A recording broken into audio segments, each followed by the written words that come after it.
Welcome back to the News Review segment of the Power Breakfast Show. This morning we are looking at issues making headlines. On the Daily Nation, NASA vows to purge big Jubilee project. The story is aptly covered on page 4 of the paper, where it says, "We will cancel Jubilee deals.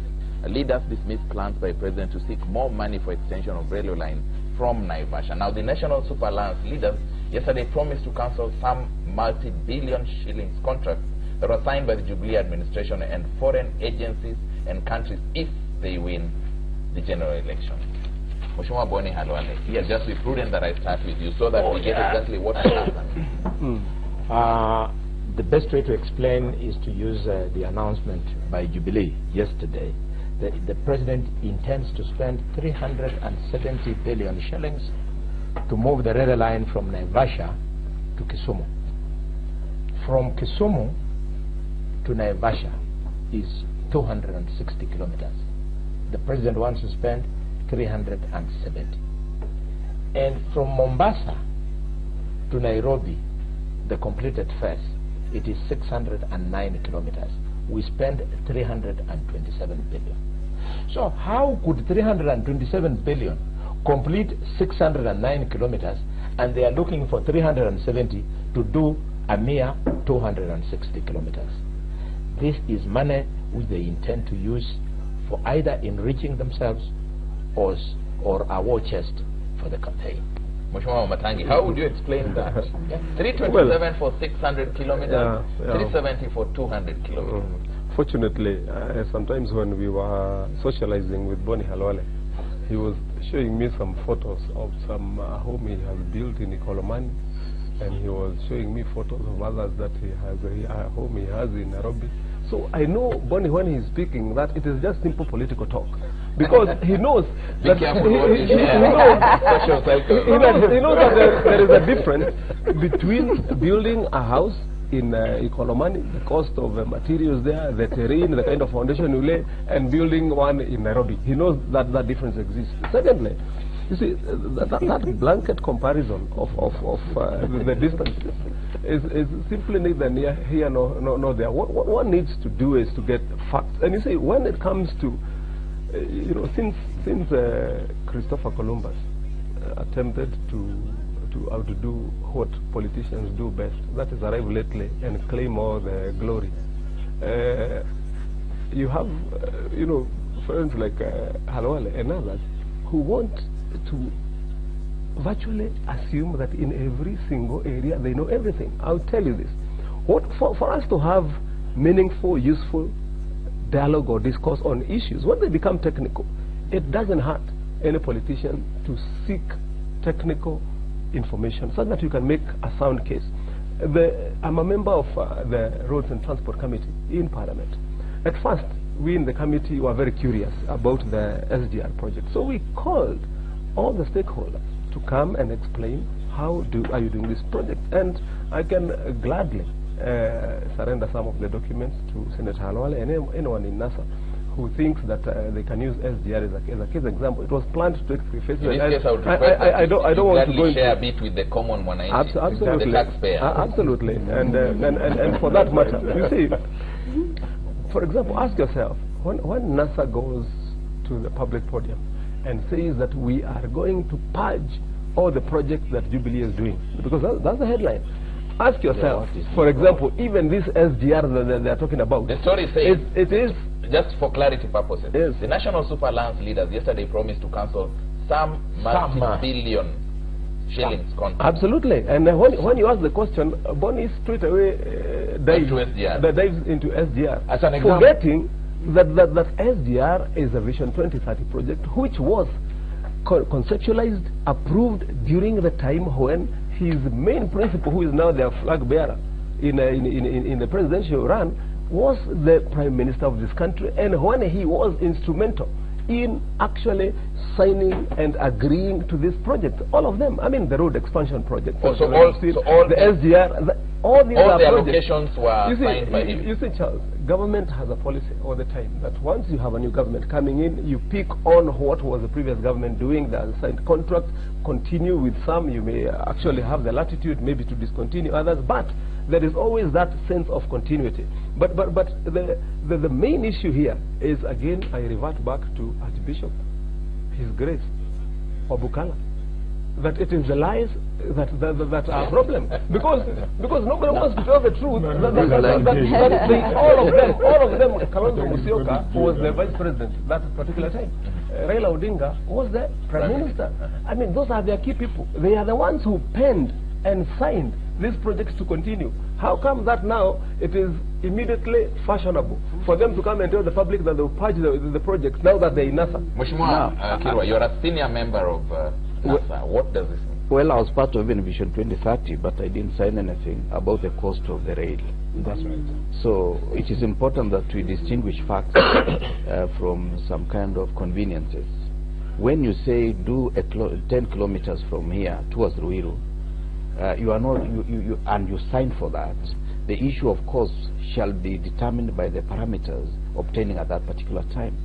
So the cost of rail from Mombasa even up to Nairobi was not signed for, but the preliminary investigations at that particular time was going to be less than half the cost it has taken taxpayers' money.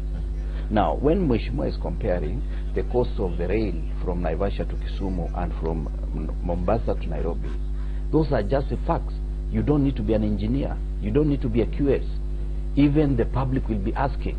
So instead of Mheshimiwa, if he's a member of that committee, he should be able to explain to us what has changed. The terrain from Naivasha to Kisumu is not as challenging as the terrain from Mombasa to Nairobi. Given the forum, I would. But no, but you spend a lot of time not explaining. Let me not spend the time here. It's okay, Mheshimiwa, but you're a businessman, a taxpayer, and now you want to be a member of the National Assembly.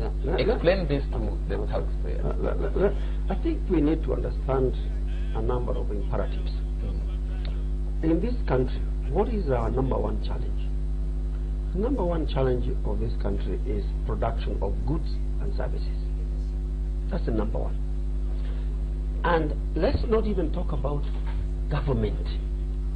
Government of Kenya is always going to be there. What we will have is different administrations. And I would prefer that when we talk about Jubilee, we talk about Jubilee administration. When we talk about NASA, if they're going to be in charge, it will be NASA administration. But fundamentally, what we should converge on as a country, as a country, is how can we inventorize this country with productive capacities? Productive what? Now, when you hear somebody making a statement that we shall cancel obligations, because these are international obligations that have been entered into, I want to tell you one thing, and this is very important. When you say, when you come to power, you are going to cancel obligations, first of all, it's a fallacy. Why is it a fallacy? Because a country is only a country to the extent that it is able to honor international obligations. Now, we have a 1966 World Bank Convention that a country must honor obligations to even private sector. So in this particular respect, let Kenyans not be under any illusion that if a would-be NASA government or NASA administration will come and it will cancel its international obligations. And he knows it very well. Why do I say that? For the sake of clarity here, no, you just continue. I just pick a quote here. Yes. Mheshimiwa Moses Wetangula, yes, Ford Kenya leader at Gusii Stadium, and I quote, where such contracts are found to have been fraught with fraud and corruption, we shall not hesitate to abrogate them. Listen, let me tell you, we have algorithm. In me and Mheshimiwa Alwale, we have had a discourse on it, where this government or this administration was forced to pay obligations. And there was an argument that it was illegally entered into. Now, this country must get into a position whereby leaders are responsible, not for purposes of inciting and exciting wananchi, but for purposes of facing reality. Our obligation as a country is an obligation that will persist and maintain whether you have this administration or you have that administration. But more importantly, as you finish, so that as I finish, more importantly, this country must get to a point where we are saying we need to have productive assets. One of those productive assets is infrastructure. And infrastructure like roads, for example, or railway, or harbors, and that sort of thing. And when we are talking about that we want to be self-sufficient as a country, we ask ourselves, how are we going to be self-sufficient if in the first place we are not inventorizing the country with the productive sector of the country? And infrastructure is one such sector. And the question that everybody will be asking, yes, more or less what we'll be discussing next, the issue of UNGA. Yes. You said our biggest Yes. problem Yes. is infrastructure.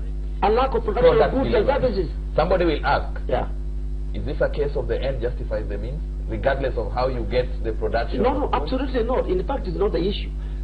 The biggest challenge, and I think we talked about it last week here, it is a national tragedy that 54 years after independence, we cannot feed ourselves. For me, it's a question I ask myself, given the geographical endowment that we have in this country, I can assure you, we can produce enough and even export. Thank you. Let me pick it from there, because we have very interesting statistics that are coming up, especially for 2017. For example, that our production actually reduced by almost 15%. We have a situation where we have our exports at 59%, almost 60%, and our imports at 70%. Some of these exports include things like maize. So there's something very wrong in the equation. We cannot be exporting and then going round with only a 20% margin actually importing. So definitely there's something wrong about the way we produce, the way we import, the way we export. And the first thing that comes to mind is that somebody somewhere must be gaining. And these are the sort of cartels that we're talking about. Because you cannot have such equations going completely wrong without somebody being able, for example, to reduce on import taxes and be able to bring in goods and actually gain from that sort of a process. That's what is likely to have happened. So when you're thinking about what we are saying, we're not saying that we are cancelling these projects. We're not saying that we don't know about how governments move from one to the other. We're not saying that we don't understand what infrastructure is all about. What we're saying is that let's not use infrastructure as a basis to actually take out more than you need to take out. And if you're looking at the cost of the SGR, for example, it has been in the public domain, it is way high. We're now, with the addition that we're talking about of the billions, about 300 billion, going to 1 trillion cost for this SGR project, which really, we need to be able to see where has this money, because by then, because there are countries that have been able to do an SGR with a quarter of this cost or half of this cost. So something is somewhere going wrong. And I like the Charles when you talked about taxes, because most of the time we don't realize that you're burdening the Kenyan. The Kenyan now is on an average tax of 30%. This person is trying to survive. Everything is being taxed very highly, and therefore people cannot survive with the little money they have. Whatever is going in terms of infrastructure should be able to go into infrastructure and come out as a wheel of development. Why do you do infrastructure? So that you can build on human capital, and this human capital can turn around now to bring up the surplus that you need to increase for you to move on in the shortest time possible. And other countries have done it. So it comes back to the big elephant, and the big elephant, let's not mince words, it's corruption.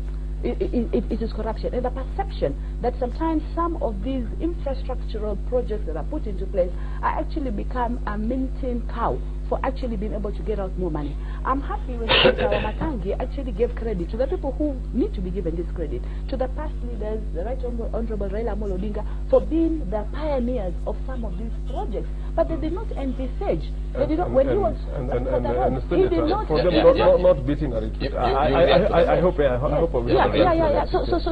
at the end of the day, I think we need to be able to be very careful about how we take newspapers' headlines and how we interpret them. We have said as NASA that we have 7 key pillars.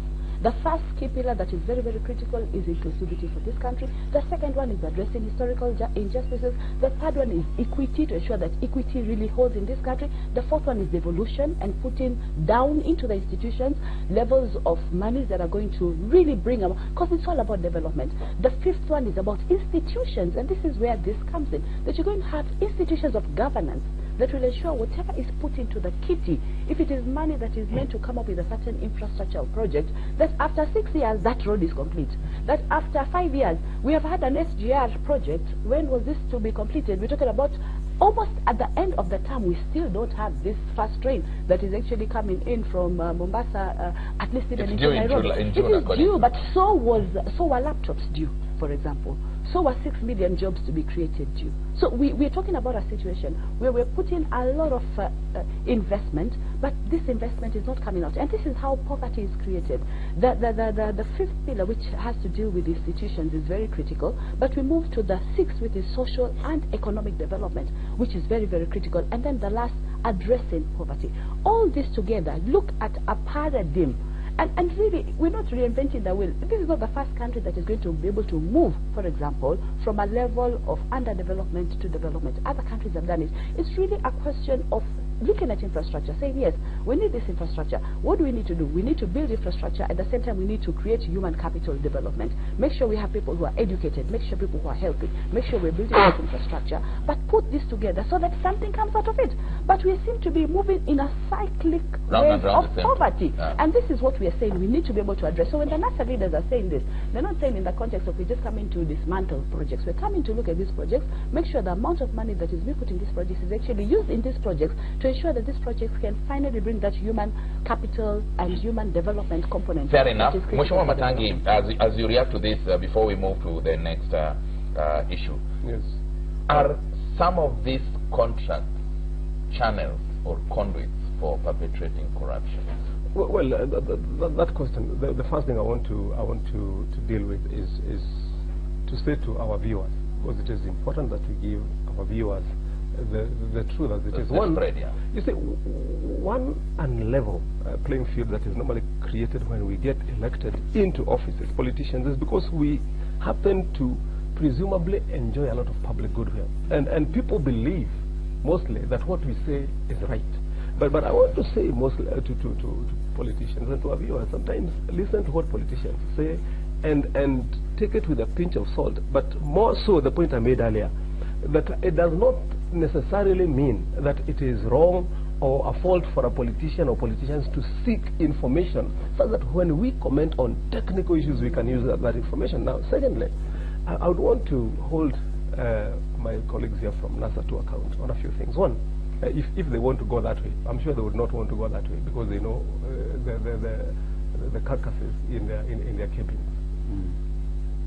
Go to, for example, the thick highway which was built at the time when Kibaki and Raila were the two piloters of our leadership.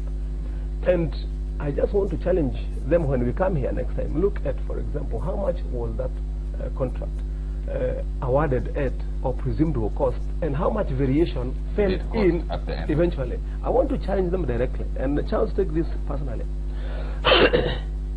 When we come here next time, give us facts and ask them to come and comment on how much did it cost first at awarding and to finish to build Kisumu Airport, which was primarily and ultimately a pet project of the Prime Minister then.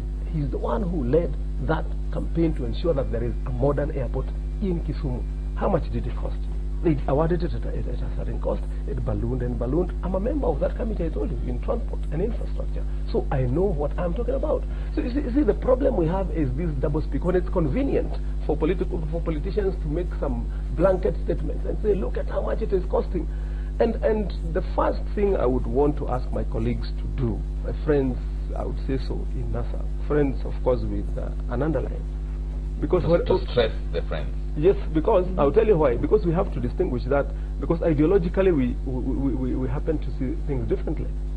You see, I belong to that school of thought that says, tell it as it is, and stand in front. When you have to explain to our public, members of the public, that this is what we are doing now.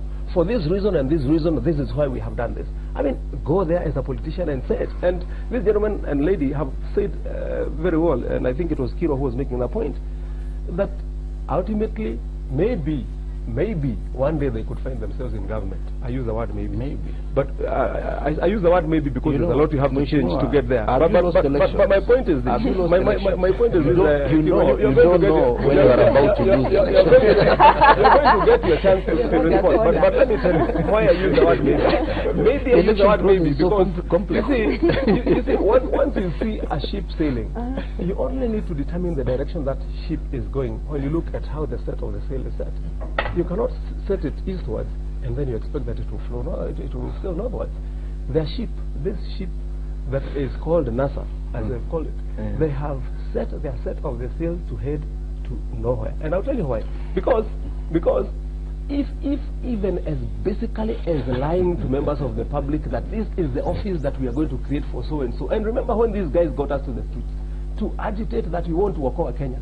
The Okoa Kenya ended up being a deal between 5 people on how they are going to share positions. I mean, how would you even believe anything that they say? Senator Matangi, you have captured a number of things, but as you say, these are your words. You say it as it is. And my question was, are these contracts, some of them conduits for corruption? You know, it is convenient for a politician to just stand up and make that blanket statement because they know it will attract public emotion. And the truth is? But the truth of the matter is as simple as it is.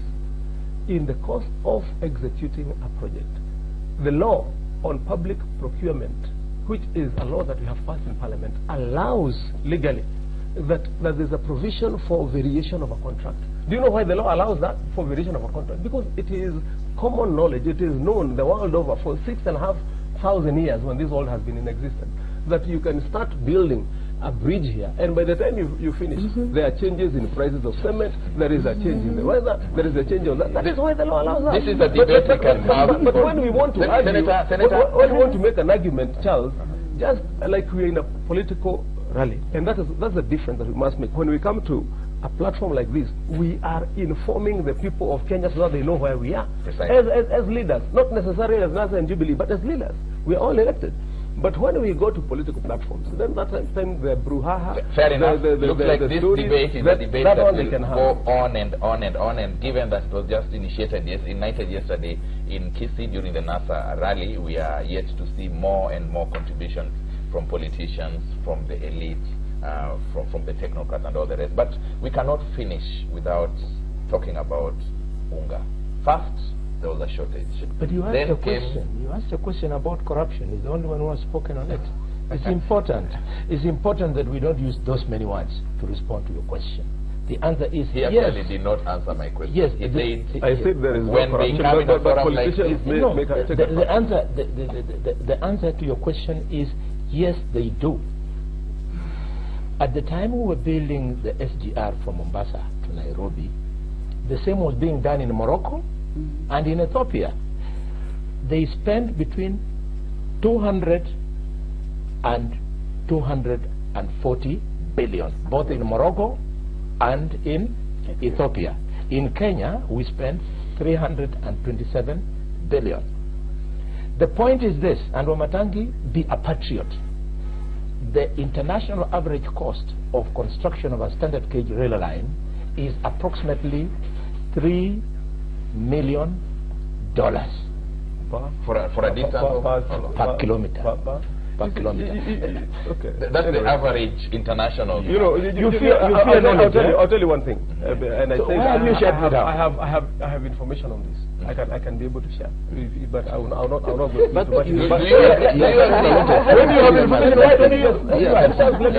Let me say this. Yeah. One, the comparison of the railway line built in Morocco. Morocco is not Kenya.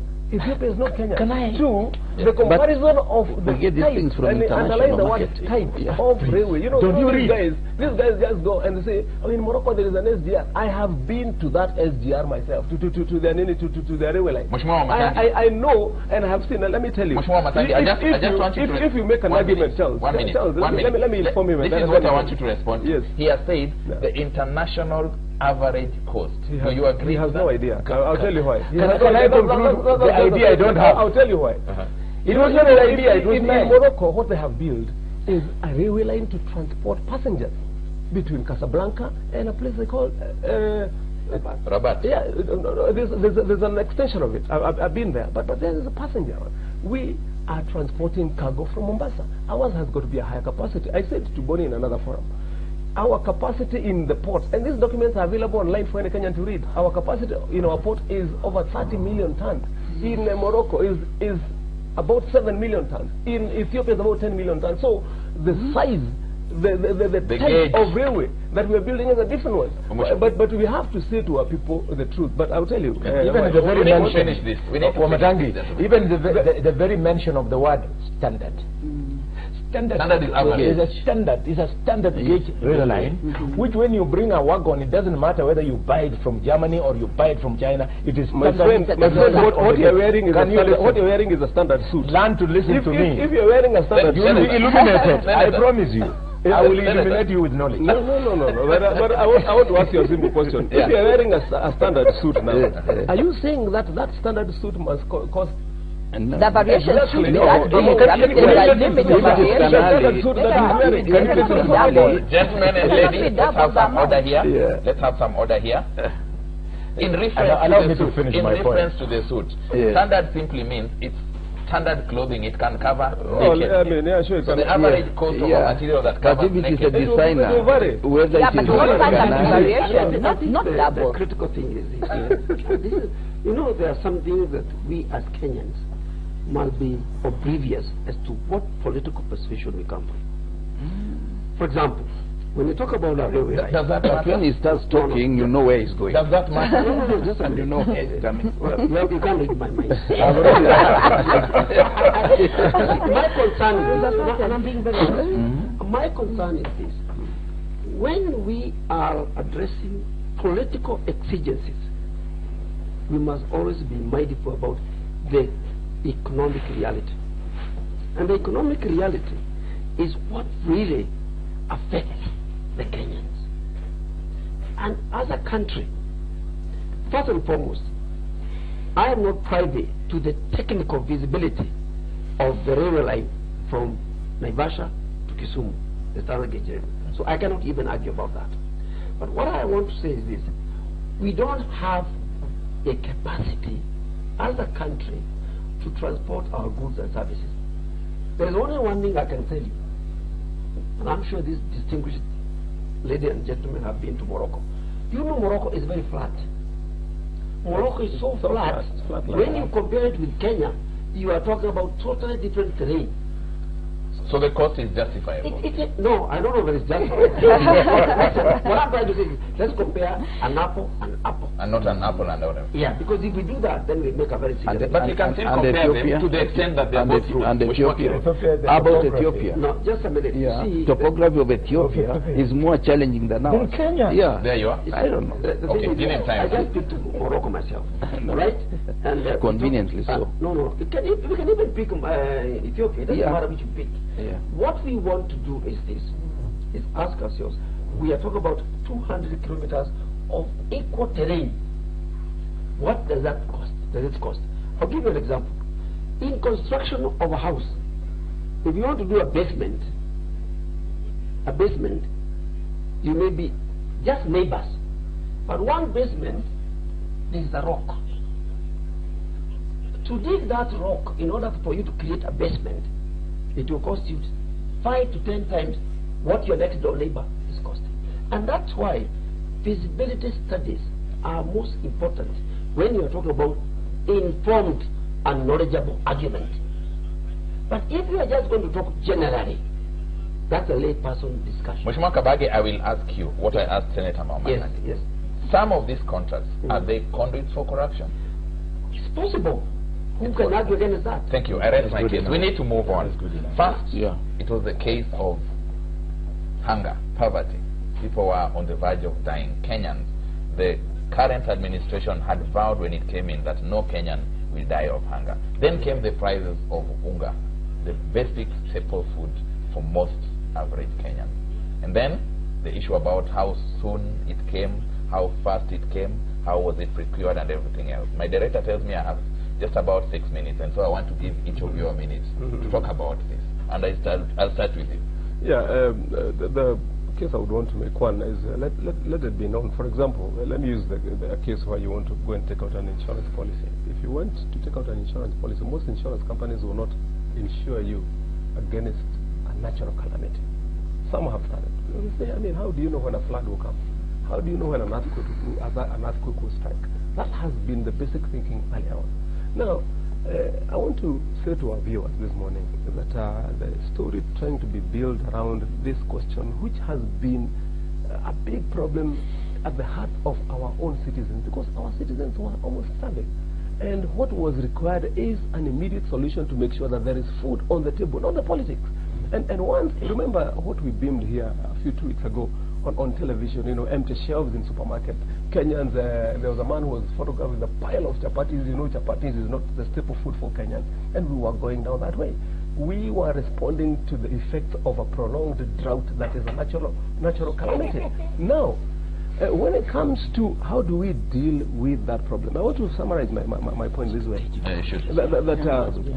What the intervention that was done to ensure that whether we play the politics, that first there is food on the table for the ordinary Kenyan. That is the way to go. Now, you know why NASA has a problem, and most of their leaders, they thought that by the intervention done by allowing millers to import this maize and quickly put food back on the table was going to be more costly. What they were waiting for was to hear that it is going to be more expensive than the way it was. Then they would have had a drumbeat and a field day telling Kenyans, see, we told you. But now the interventions put in have even made it cheaper for an ordinary Kenyan family to put ugali on their table. And that's why, what cost? Does the cost matter? My friend, you saw that yesterday. Did you just call me your friend? Look at this. You're not my enemy. Look at the headlines there. It says that Kenyans scrambled for this because of the price. 90 bob. Okay. So what you're saying is they have lost the oomph, the cue they wanted they were going to get of telling the story about the I think we should be a country of interventions. We should be a country of planning. We should be proudly talking about, oh, you know, we came in so fast and we sorted this problem. Surely already that's a sign of big failure, because this was a problem that was staring at us for so long.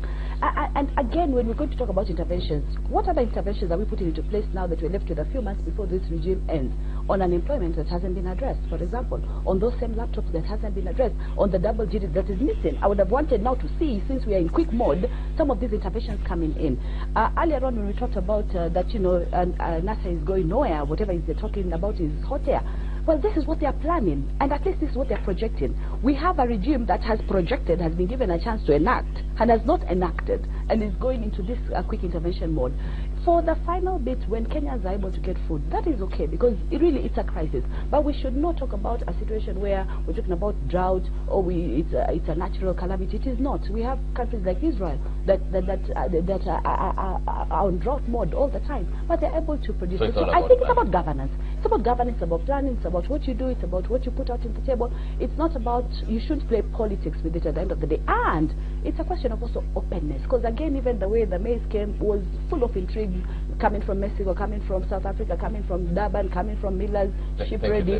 So at the end of the day, we have the flour out there, but it shouldn't have happened this way. And there's so much more that we still need. My time is up, so we are as Kenyans extremely happy, very happy today that the price of maize meal has dropped. 1. 2, we want to say thanks to NASA and the media for having put pressure on the Jubilee government. Without that pressure, that drop would not have come. 3, that drop confirms that the shortage of flour was actually a state-managed fiasco by the Jubilee government. They wanted to make money out of the shortage.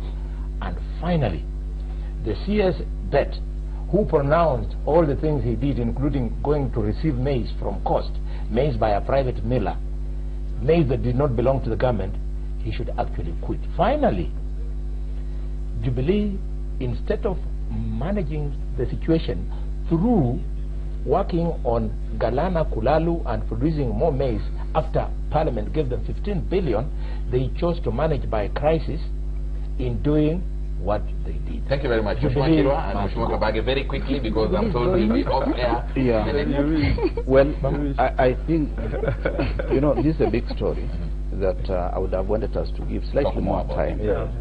Because the genesis of where we are is a product of two things. One is the issue of inflation, because now you have brought unga down. How about the other commodities that are still up? And why is inflation? It's because of overborrowing, ostensibly for infrastructure, but also it gets some conduits elsewhere. Now, but fundamentally, the issue of maize shortage has nothing to do with the drought. Why am I saying that? The government was informed in June last year that there was going to be a looming famine situation in the Horn of Africa. And in November, what they were doing was to frustrate the farmers by changing the parameters, that when you deliver 100 bags of maize, 9 bags is going to be taken away because of what they consider to be discolored, deceased, and breakages, which is not within the international parameters. Number two, Mheshimiwa Kirwa, you have to wind this up. Well, but I think we'll be talking about this later on. Yeah. But you see, this is a question of its management. Okay. You bought from the farmer 2,300. You bought from Mexico at 4,200. This is taking away money from our farmers and giving it to Mexican farmers or wherever they come from. Mheshimiwa Kabage, you'll have to forgive me because I'm told I can't afford 10 seconds. Let me just say two things very quickly. I think as a country, we need to be very strategic, particularly when it comes to a question of food. Two, I also want to disabuse the Kenyans from this message they have been given about the structure of how NASA government will be. It has to conform to the Constitution. Which constitution do you read? Which constitution? As a Which lawyer, creation? is an embarrassment for a lawyer. Which creation? Which constitution do you read? They bring NASA, they think NASA, everything NASA, NASA, NASA. Where? There's nothing like that. Mheshimiwa Kabage is opening another hidden can here. It was a pleasure having you, ladies and gentlemen in the panel. Thank you very much for your insight and for your perspectives on very important issues affecting Kenya. Mheshimiwa Wamatangi. Yes, I will. But this is important because you see he ended up with a lie. Senator Wamatangi, Senator Zani, Senator Halwale, Mheshimiwa Kirwa, and of course Advocate Karanja Kabage. It was always a pleasure. Up next, Joy Mudengi, my colleague, with a very vibrant interview you don't want to miss.